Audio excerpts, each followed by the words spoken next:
நம்மளோட dry chilli சிக்கனோட outcome வந்து இப்படி தான் இருக்கும். ட்ரை சில்லி சிக்கன் நீங்கள் மேலே வந்துட்டு நீங்கள் வந்து கேஷ்யூ நட் போடலாம், ஸ்ப்ரிங் ஆனியன் கூட போடலாம். ஸோ நான் ஜஸ்ட் வந்து நான் சேலட் மட்டும் எடுத்துருக்கேன். என்ன பிள்ளைங்க நல்லது ஃப்ரைஸ்லாம் சாப்பிட மாட்டாங்க. So this is dry chilli chicken.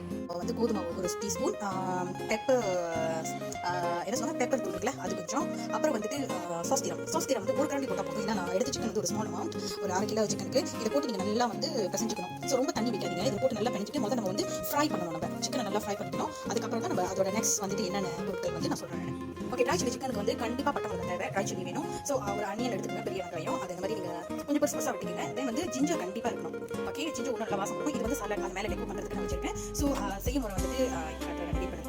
Dry chilli சிக்கனோட என்னென்ன பயன்படுத்துன்னு பார்த்தீங்கன்னா பிளாக் சாய் சாஸ், டக் சாய் சாஸ், அப்புறம் வந்து கிச்சா மாசி, and then வந்து சோள மாவு கொஞ்சம் பறிச்சிட்டு எந்த சிக்கன் மேரினேட் பண்ணி வச்சிருக்கோம். இப்போ வந்து நம்ம பொரிக்க பறிச்சிக்கணும். இது வந்து நம்ம பச்சை மிளகா போட போகிறாங்க. அந்த பச்சை மிளகா நல்லா பொரிச்சதுக்கப்புறம் வெங்காயத்தையும் நம்ம வந்து போடுவோம்.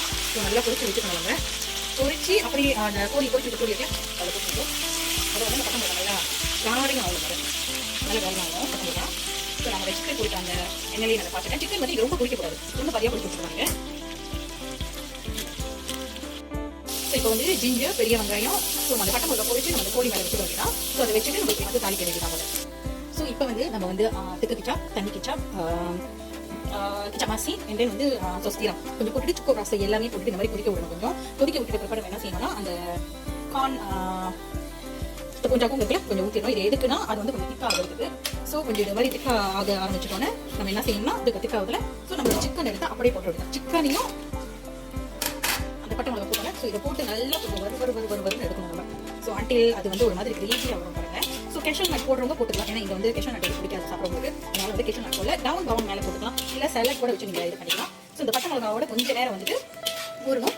நீங்கள் என்ன பண்ணலாம்னா அந்த கோழி பொரிக்கிறப்ப கொஞ்சம் நீங்கள் விஜான் இருக்குல்ல அதை சேர்த்துக்கலாம். நீங்கள் சேர்த்துட்டு ஸோ இந்த மாதிரி கொஞ்சம் விட்டுறணும். அந்த வாசம் நல்லா வரும். கோழி வந்து ரொம்ப நேரம் நீங்கள் பொரிக்கக்கூடாது, கொஞ்சம் மட்டும் பொரிக்கணும். ஒன்றும் பாதியா.